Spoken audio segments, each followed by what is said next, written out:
Assalamualaikum warahmatullahi wabarakatuh. Perkenalkan, nama saya Heru Hayudi. Saya dari kelas 1B program studi D3 Keperawatan. Di sini saya akan mempresentasikan sebuah materi mengenai hubungan dasar negara dengan konstitusi.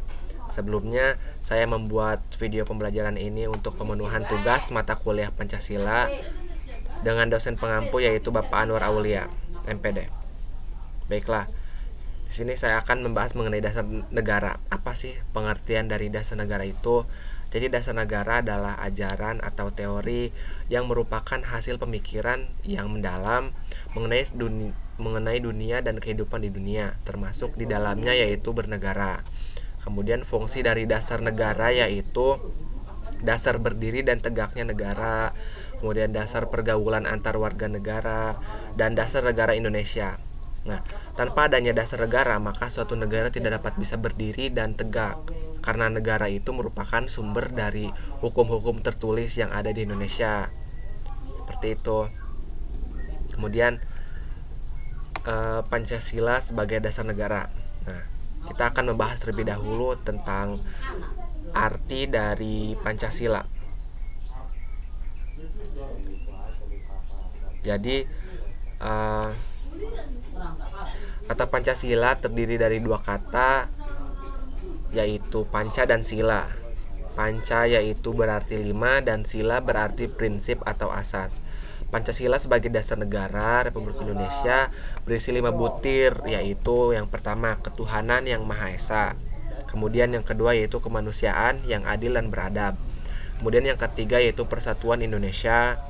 Kemudian yang keempat yaitu kerakyatan yang dipimpin oleh hikmat kebijaksanaan dalam permusyawaratan perwakilan.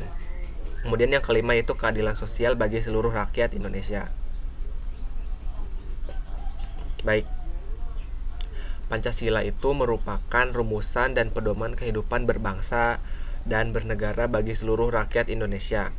Ada 45 butir pengamalan Pancasila. Tapi dalam video pembelajaran ini saya hanya mengambil masing-masing dari sila itu 2. Contohnya, dari sila pertama yaitu yang pertama, bangsa Indonesia menyatakan kepercayaannya dan ketakwaan terhadap Tuhan yang Maha Esa. Kemudian yang poin pengamalan Pancasila yang kedua yaitu mengembangkan sikap hormat, menghormati, dan bekerja sama antara pemeluk agama dengan penganut kepercayaan yang berbeda-beda terhadap Tuhan yang Maha Esa. Kemudian sila yang kedua yaitu yang pertama, mengakui dan memperlakukan manusia sesuai dengan harkat dan martabatnya sebagai makhluk Tuhan yang Maha Esa. Kemudian poin yang kedua yaitu menjunjung nilai-nilai kemanusiaan.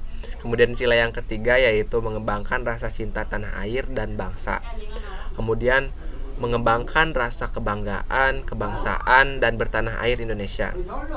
Kemudian sila keempat, poin yang pertama yaitu mengutamakan musyawarah dalam mengambil keputusan untuk kepentingan bersama. Kemudian sebagai warga negara dan warga masyarakat, setiap manusia mempunyai kedudukan, hak, dan kewajiban yang sama.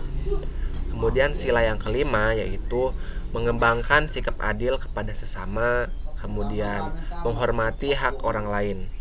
Baik, itulah tadi butir pengamalan Pancasila. Kemudian kita akan membahas mengenai konstitusi. Apa sih konstitusi itu? Jadi pengertian dari konstitusi yaitu keseluruhan peraturan hak yang tertulis maupun tidak tertulis yang mengatur secara mengikat cara pandang pemerintahan diselenggarakannya dalam suatu masyarakat. Kemudian fungsi dari konstitusi ini sendiri yaitu yang pertama menentukan dan membatasi kekuasaan penguasa negara. Kemudian membatasi kekuasaan penguasa, dan penguasa negara melindungi hak warga negara. Jadi seperti contohnya fungsi dari konstitusi ini mengatur hal-hal seperti presiden hanya dapat mencalonkan 2 kali atau beberapa tahun sekali, kemudian harus diganti dengan presiden yang lainnya atau mengikuti pemilihan umum yang lainnya. Itu merupakan contoh dari fungsi konstitusi.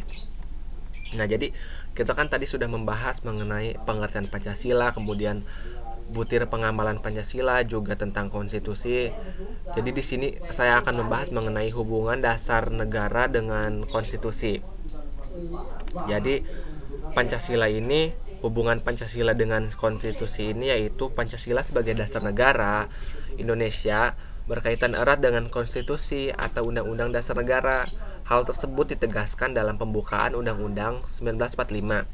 Alinea keempat, bahwa dengan berdasarkan kepada ketuhanan yang Maha Esa, kemanusiaan yang adil dan beradab, persatuan Indonesia, kerakyatan yang dipimpin oleh hikmat kebijaksanaan dan permusyawaratan perwakilan, serta dengan mewujudkan suatu keadilan sosial bagi seluruh rakyat Indonesia. Kemudian, para pendiri negara Republik Indonesia yang arif dan bijaksana telah berhasil meletakkan dasar negara yang kokoh dan kuat, yaitu Pancasila. Pancasila ini digali dari budaya Indonesia sendiri dan mewariskan landasan konstitusional kepada bangsanya. Karena itu, pembukaan Undang-Undang 1945 diundang-undangkan bersama-sama dalam Berita Kenegaraan Republik Indonesia. Seperti itu. Itulah hubungan dasar negara dengan konstitusi. Nah, kemudian kesimpulan dari materi ini yaitu dapat disimpulkan bahwa pembukaan Undang-Undang 1945 memuat dasar filsafat negara Pancasila dan Undang-Undang 1945 yang merupakan satu kesatuan yang tidak dapat dipisahkan. Hal tersebut harus diketahui dan dipahami serta dihayati oleh bangsa Indonesia. Nah, cukup sekian materi pembelajaran yang dapat saya sampaikan. Kurang lebihnya mohon maaf. Terima kasih. Wassalamualaikum warahmatullahi wabarakatuh.